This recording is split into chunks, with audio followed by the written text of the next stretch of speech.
तो हमने last lecture में SN2 रिएक्शन के बारे में पढ़ा था। तो उसका हमने एक एग्ज़ाम्पल से हमने वो बात शुरू करी थी। CH3Cl साथ में OH नेगेटिव। वो इस रिएक्शन का जो हमें प्रोडक्ट मिला था वो था CH3OH जो साथ में Cl नेगेटिव। इसके मैकेनिज़्म में हमने देखा था कि जो CH3 ये OH होता है, ये OH इस Cl के बैक साइड से अटैक करता है इस कार्बन से। ये Cl यहाँ से निकल जाता है। ये Cl यहाँ से निकलता है तो बीच में हमें ट्रांजिशन स्टेट मिलती जिसमें कार्बन के साथ कुछ इस स्टेट में ग्रुप्स जुड़े हुए होते हैं।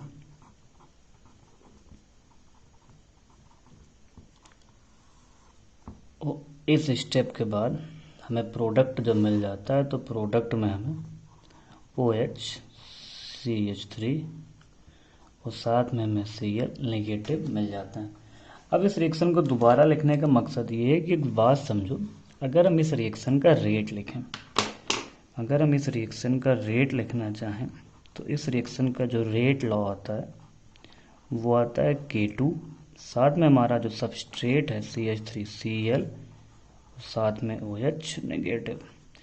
इन दोनों की पावर आता है 1, इन दोनों की पावर 1 आता है। मतलब SN2 का जो टोटल ऑर्डर होता है वो ऑर्डर 2 होता है। तो मतलब SN2 सेकेंड ऑर्डर की रिएक्शन होती है। और एक चीज़ देखा जाता है, जो इस रिएक्शन की मॉलिक्यूलरिटी होती है वो भी होती है 2। तो इसीलिए इस रिएक्शन को कहा जाता है बाई मॉलिक्यूलर। मॉलिक्यूलरिटी तुम्हें जब तुम केमिकल काइनेटिक्स चैप्टर पढ़ोगे तो और डिटेल में वहाँ पे समझ में आएगी कि मॉलिक्यूलरिटी होती क्या है और डिफाइन कैसे की जाती है।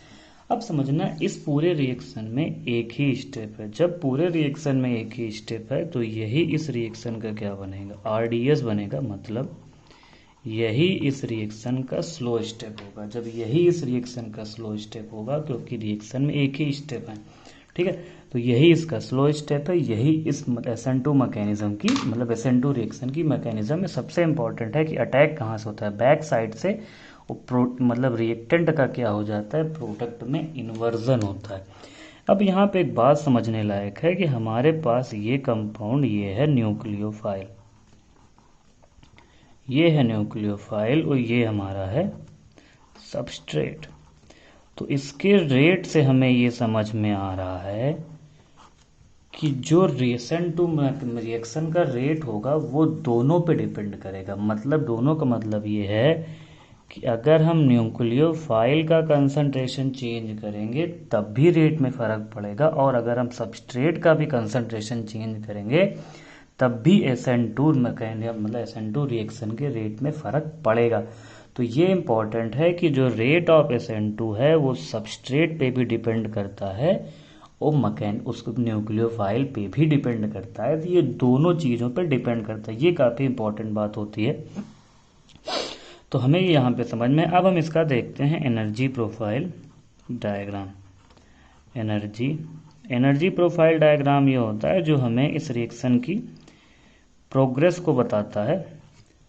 अब देखो, एनर्जी प्रोफाइल डायग्राम में ये जो डायग्राम बनता है ये बनता है energy versus progress of reaction, या तुम रिएक्शन कोऑर्डिनेट के बीच में ये बॉन्ड बना सकते हो। रिएक्शन कोऑर्डिनेट या फिर ई का मतलब यहाँ पे होगा एनर्जी के बीच में ये ग्राफ बनता है। जब ये ग्राफ बनेगा तुम एक चीज़ समझो पहले, यहाँ पे जब रिएक्शन शुरू हुई थी, जब रिएक्शन शुरू हुई तो हमें ये दोनों कंपाउंड थे, हमारे पास ये रिएक्टेंट थे, बीच में हमें एक ट्रांजिशन स्टेट मिली, उसके बाद हमें क्या मिले, प्रोडक्ट। अब जब रिएक्शन शुरू हुई होगी तो रिएक्टेंट की भी अपनी कुछ एनर्जी होगी, जब प्रोडक्ट बना तो उसकी भी अपनी कुछ एनर्जी होगी।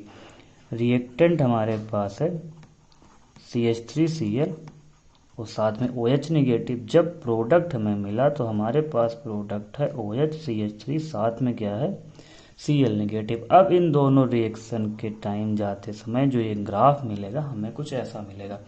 अब समझो, इसमें एक पॉइंट ऐसा है जो एनर्जी के मैक्सिमम पीक पे है। एनर्जी के मैक्सिमम का मतलब है कि वो देखो जिसकी ज़्यादा एनर्जी सबसे ज़्यादा होगी वो उतना ज़्यादा क्या होगा, अनस्टेबल होगा। तो जो समझो अगर तुम्हें पूछा जाए इस पूरे कंपाउंड में, मतलब इस पूरी रिएक्शन में सबसे अनस्टेबल कौन, तुम्हें समझ में आएगा ये वाला पॉइंट में, ट्रांजिशन स्टेट। क्यों ये अनस्टेबल है? क्योंकि इसमें कार्बन के लगभग पार्शियली 5 बॉन्ड बन रहे हैं, और कार्बन 5 बॉन्ड कभी बनाता नहीं है, तो 5 बॉन्ड का बनना ही कंपाउंड को बहुत ज़्यादा अनस्टेबल कर देगा। तो जो हमें ये पीक मिलेगी, ये पीक होगी ट्रांजिशन स्टेट की। तो जो ये पीक है वो पीक हमें ट्रांजिशन स्टेट को शो करेगी। तो एनर्जी प्रोफाइल डायग्राम में याद रखना इस रिएक्शन के कि जो पीक होता है वो पीक हमें ट्रांजिशन स्टेट को शो करती है। तो ये थी बात SN2 रिएक्शन के एनर्जी प्रोफाइल डायग्राम की, कि ये कैसे अटैक करता है, बैक साइड से अटैक होता है। इसका जो रेट लिखा जाएगा उसमें सबस्ट्रेट भी होता है और न्यूक्लियोफाइल भी होता है। इस रिएक्शन का ऑर्डर 2 होता है। जब इस रिएक्शन का ऑर्डर 2 होगा, इसकी मॉलिक्यूलरिटी भी 2 होती है, इसलिए इस रिएक्शन को कहा जाता है बाईमॉलिक्यूलर। इस रिएक्शन को क्या कहा जाएगा?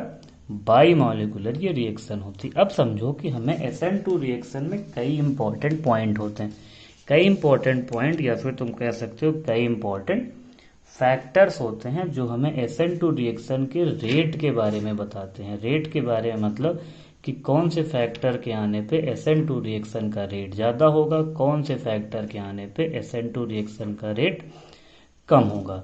अब हमें इसके लिए कुछ पॉइंट हम डिस्कस करेंगे। अब जैसे सबसे पहला पॉइंट हम लेते हैं सॉल्वेंट। सॉल्वेंट का मतलब ये है कि जब कोई रिएक्शन कराई जाती है तो उसे किसी न किसी सॉल्वेंट में यूज़ किया जाता है, या फिर उसे तुम किसी, जैसे आजकल वाटर में हम ले लेते हैं, और कई सॉल्वेंट होते हैं जिनमें हम रिएक्शन को हम यूज़ करते हैं।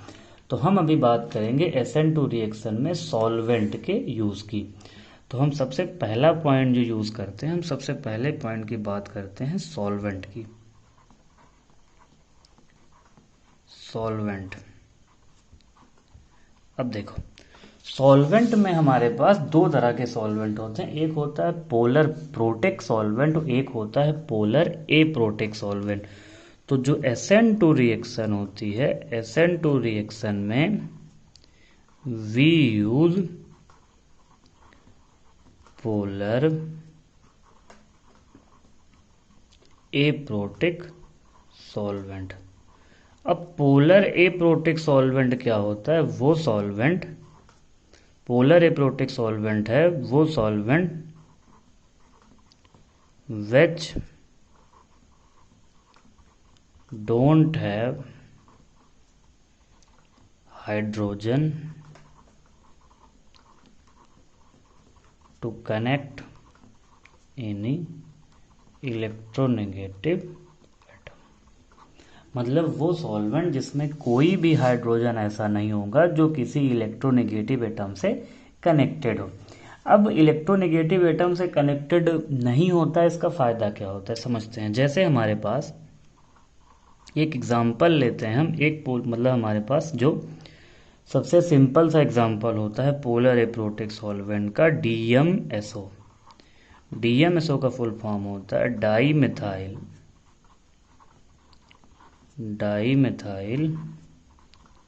सल्फॉक्साइड।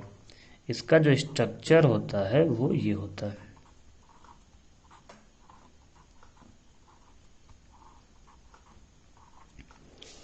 अब इस बात को समझना ये कैसे उसकी रेट पे फर्क करता है कि पोलर एप्रोटिक सॉल्वेंट का यूज करने से कैसे हमें फायदा मिलता है। अब एक बात को समझो, हम एक एग्जांपल लेते हैं न्यूक्लियोफाइल का। अब देखो न्यूक्लियोफाइल हमें लिखा जाएगा NaI लिखा होगा, ये मत समझना कि वहां पे केवल I- लिखा होगा, क्योंकि निगेटिव चार्ज को काउंटर बैलेंस करने के लिए वहां पे पॉजिटिव चार्ज जरूर होगा। तो हमें जो ये लिखा होगा ये Na, मतलब ये क्या होगा Na+ और साथ में क्या होगा I-। अब एक खास बात समझो, हम जितने भी अभी पोलर एप्रोटिक सॉल्वेंट देखेंगे उसमें सबसे ये खास बात होती है कि उनके पास एक अनशेयर्ड इलेक्ट्रॉन होते हैं।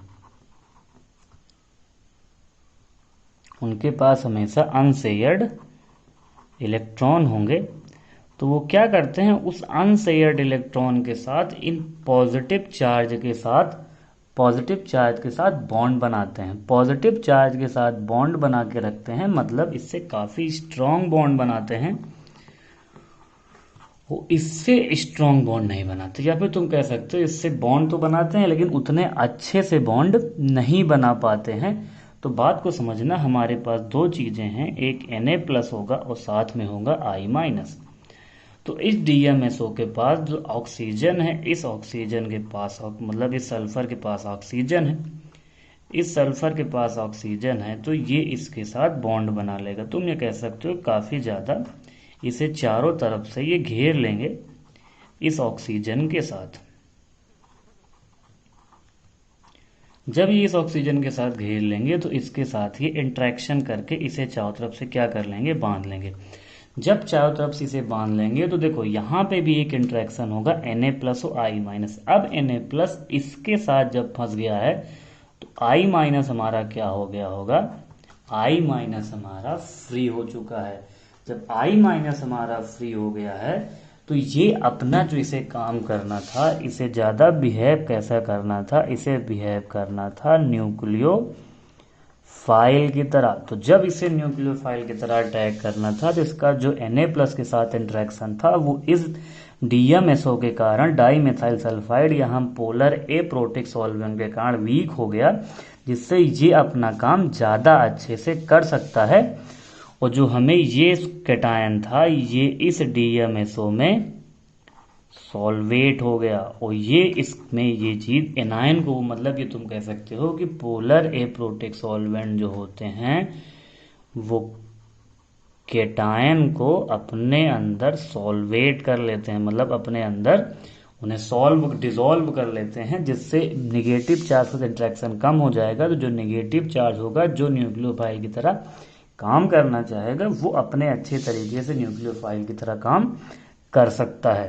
तो ये फ़ायदा होता है हमें पोलर एप्रोटिक सॉल्वेंट का यूज़ करने में। जब हम SN1 रिएक्शन पढ़ेंगे तो वहाँ पे तुम्हें पता चलेगा कि पोलर प्रोटिक सॉल्वेंट यूज़ किया जाता है हमें आगे उसमें SN1 रिएक्शन में। अब इसके कुछ एग्जाम्पल होते हैं, इसके कुछ एग्जाम्पल हैं किसके, पोलर एप्रोटिक सॉल्वेंट के। जैसा हमने अभी अभी पढ़ा है ऊपर DMSO, एक हमारे पास एग्जाम्पल अगला होता है एसीटोन। एसीटोन हमारा ये कंपाउंड है, ये भी एक पोलर एप्रोटिक सॉल्वेंट है। दूसरा अगला हमारा एग्जाम्पल होता है THF। THF हमारा होता है टेट्रा हाइड्रो फ्यूरॉन, और टेट्रा हाइड्रोफ्यूरॉन हमारा ये स्ट्रक्चर होता है। इन दोनों में, तो इन तीनों में तुमने देखा होगा कि किसी के पास भी वो हाइड्रोजन नहीं है जो किसी इलेक्ट्रोनेगेटिव एटम के साथ कनेक्टेड हो। तो एक और इसका एग्जाम्पल होता है DMF। इसका फुल फॉर्म होता है डाई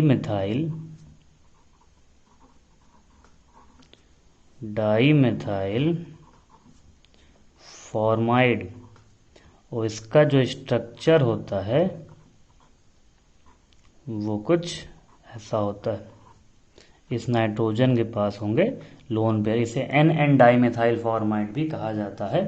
तो हमारे पास और भी एग्जाम्पल होते हैं, जैसे HMPA होता है, हेक्सामिथाइल फास्फोरामाइड होता है। तो हमारे पास देखा हमने एक DMSO हुआ, एक एसीटोन हुआ, एक THF हुआ और एक DMF हुआ।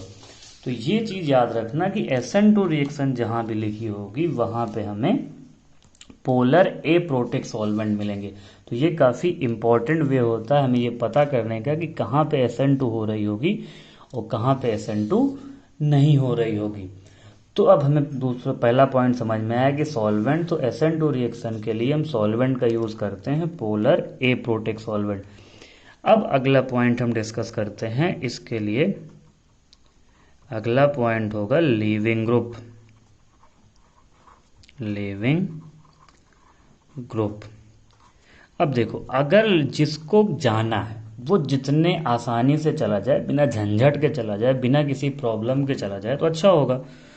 तो गुड लीविंग ग्रुप, मतलब अब तो ये तो सिंपल सी बात है कि good leaving group good leaving group increase the rate of SN2 reaction. अब हमें ठीक है, हमें ये तो पता चल गया है कि जो गुड लीविंग ग्रुप हैं वो रेट ऑफ रिएक्शन को इंक्रीज कर देते हैं, लेकिन गुड लीविंग ग्रुप होते कौन से हैं?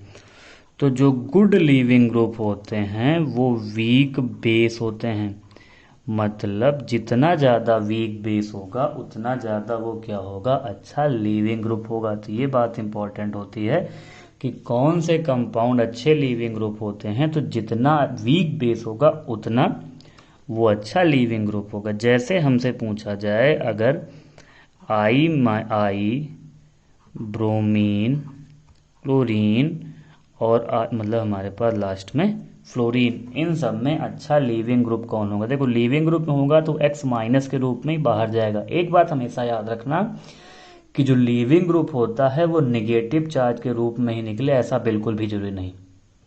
ये पॉइंट कई बार हमें याद समय अजीब सा होता है कि जो लीविंग ग्रुप हैं क्या वो नेगेटिव चार्ज के साथ ही बाहर जाते? नहीं, ऐसा बिल्कुल भी नहीं है। अब समझो, अगर हमें समझना होगा, देखो हमें ये, अगर हम ये प्रूव कर पाए कि इसमें बेसिक स्ट्रेंथ कैसी होती है, तो हम ये जानते हैं कि जो वीक बेस होंगे वो उतने अच्छे लीविंग ग्रुप होंगे। तो समझो हमें पता होता है कि जितना ज़्यादा स्ट्रॉन्ग एसिड होता है उतना ही उसका जो कॉन्जुगेट बेस होता है वो वीक होता है। मतलब स्ट्रॉन्ग एसिड का जो कॉन्जुगेट बेस होगा वह वीक होगा, और जो वीक एसिड होगा और उसका जो कॉन्जुगेट बेस होता है वो स्ट्रॉन्ग होता है। अब देखो जैसे हमारे पास Ha है, जब तुम इस रिएक्शन से H+ को बाहर कर दोगे तो हमें क्या मिलेगा, A-। तो ये हमारा क्या था, एसिड, तो ये इसका क्या बनेगा, कॉन्जुगेट बेस। मतलब H+ के रिमूवल के बाद जो एनायन बचता है उसे क्या कहा जाता है, कॉन्जुगेट बेस कहा जाता है। तो अगर हम देखो Hi-, तो इसका एसिड क्या होता है, Hi, उस Br का एसिड HBr, इसका HCl और इसका HF।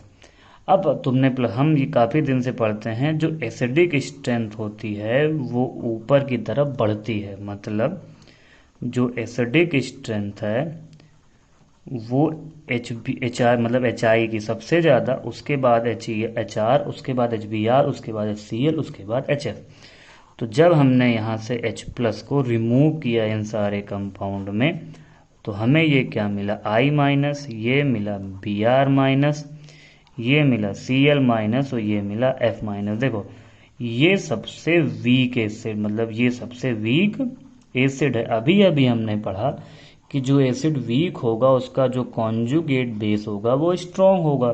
तो ये जो F- बेस बनेगा ये क्या बनेगा, स्ट्रॉन्ग बनेगा। अब देखो इसमें जो ये है, इसमें सबसे स्ट्रॉन्ग ये एसिड है।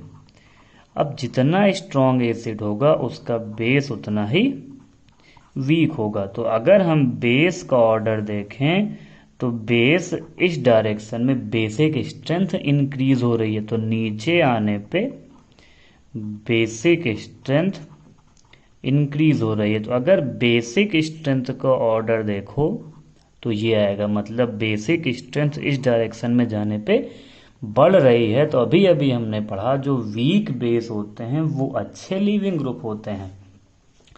मतलब अगर हमें लीविंग ग्रुप का ऑर्डर देखना है तो हम लीविंग ग्रुप में देखेंगे, हमारा जो लीविंग ग्रुप का ऑर्डर आएगा वो ये रिएक्शन के साथ ये ऑर्डर हमें लीविंग ग्रुप का मिलेगा। तो जो सबसे अच्छा लीविंग ग्रुप होता है वो उतना ही बेकार वीक बेस होता है। इसीलिए याद रखना कि कभी OH निगेटिव लीविंग ग्रुप नहीं बनता। OH निगेटिव लीविंग ग्रुप नहीं बनता क्योंकि ये OH निगेटिव काफ़ी स्ट्रॉन्ग बेस होता है, क्योंकि ये काफ़ी वीक एसिड का कॉन्जुगेट बेस होता है।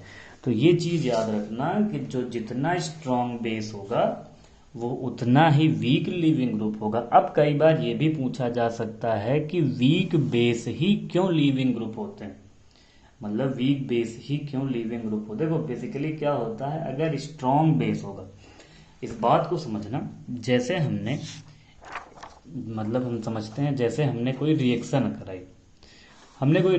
कराई और हमने यहाँ पे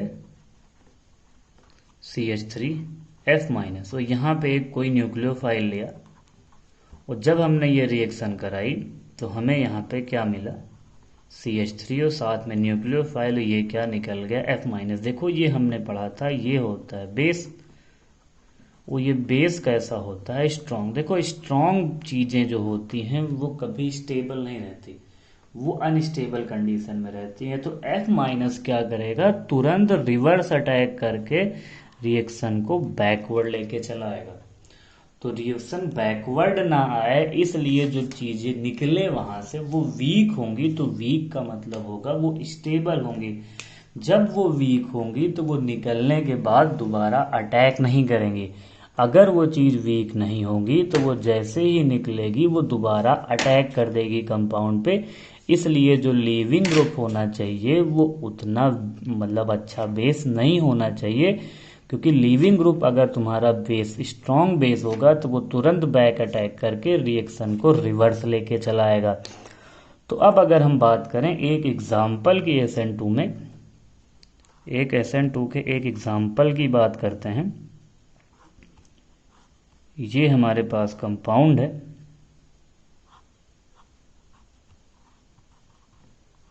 ये CH3 और यहाँ से हमें Br। अब देखो अगर तुम अच्छा बुक में देखोगे इस क्वेश्चन, काफ़ी फेमस क्वेश्चन है, काफ़ी अच्छा क्वेश्चन। ये ब्लैक करने का मतलब ये है कि ये वाला फ्रंट है, वो वाला बैक है। अब इसकी रिएक्शन हमने NaI के साथ कराई, इसकी रिएक्शन हमने NaI के साथ कराई, प्रेजेंस रखी एसीटोन की। अब देखो एसीटोन के प्रेजेंस से तुम्हें यह समझ में आएगा कि ये रिएक्शन कौन सी है, SN2। अब इस बात को समझना, देखो हमने अभी पढ़ा है कि SN2 में क्या होता है, SN2 में हमारे पास इन्वर्जन होते हैं। जब SN2 में इन्वर्जन होगा तो हमारे पास यहाँ पे न्यूक्लियोफाइल क्या है, I-। जब I- इस Br पे अटैक करेगा तो ये Br यहाँ से क्या होगा, रिमूव होगा, क्योंकि अभी हमने पढ़ा जो Br है वो लीविंग ग्रुप है। जब हम इसका प्रोडक्ट लिखेंगे, जब इस रिएक्शन का प्रोडक्ट लिखा जाएगा तो ये इंपॉर्टेंट है याद रखना कि जो I लगेगा वो उसके अपोजिट में लगेगा, क्योंकि हमने पढ़ा था कि जो मतलब Na मतलब ये जो हमारे पास SN2 रिएक्शन होती है इसमें इन्वर्जन होता है। तो अगर ये डैश पे लगा हुआ है तो वो वेज पे लगेगा, अगर ये वेज पे लगा हुआ है तो वो डैश पे लगेगा। देखो इसका मतलब ये है कि ये प्लेन के अंदर है, प्लेन के अंदर है तो अटैक कहाँ से हुआ होगा, प्लेन के बाहर से। तो जो हमें प्रोडक्ट मिलेगा उसमें जो आई लगेगा वो उसके अपोजिट में लगेगा। तो ये चीज़ें इंपॉर्टेंट होती हैं SN2 मैकेनिज्म में कि जो प्रोडक्ट बनता है उसका इन्वर्जन होता है। तो ये काफ़ी इंपॉर्टेंट है। और ये खास बात और तब इंपॉर्टेंट होगी जब हमारे पास कंपाउंड कायरल आएंगे। कायरल देखो बेसिकली क्या होता है कि केमिस्ट्री में कहा तो कायरल जाता है, लेकिन हमारे एक टीचर थे वो हमेशा कहा करते थे कि लोगों के जो नाम होने चाहिए वो उनके भौकाल के हिसाब से होने चाहिए। तो हम लोग उन्हीं से पढ़े हुए हैं, तो वो इस चीज़ को चिराल कार्बन कहा करते हैं। तो मेरी भी आदत है कि हम इसे कायरल नहीं चिराल कार्बन कहते हैं। चिराल कार्बन क्या होता है, तुम जैसे कायरल कार्बन जिसे तुम लोग कहते हो, तो लोगों को मतलब उनके वैल्यू के हिसाब से नाम देना चाहिए। तो कायरल थोड़ा सस्ता सा नाम लगता है, तो आज से हम उसे चिराल कार्बन कहेंगे, तुम उसे कायरल कह सकते हो। तो यहाँ पे ये बात समझना कि जहाँ पे Br लगा है आई उसके जस्ट अपोजिट लगा हुआ है। तो ये सबसे इंपॉर्टेंट है, इसके लिए याद रखना ये चीज़ कि यहाँ पे प्रोडक्ट में इन्वर्जन होता है। तो आज हमने डिस्कस किया कि कैसे इफेक्टिव, कैसे दो फैक्टर डिपेंड होते हैं, एक लिविंग ग्रुप कैसे डिपेंड करता है उस पर, और दूसरा हमारे पास जो सॉल्वेंट्स। अब हमारा बचा सबस्ट्रेट और हमारे पास बची कंडीशन डिस्कस करने के लिए ट्रांजिशन स्टेट। उसके बाद हम क्वेश्चन MS चौहान के कुछ क्वेश्चन करेंगे। अगर वीडियो अच्छा लगे तो लाइक करें।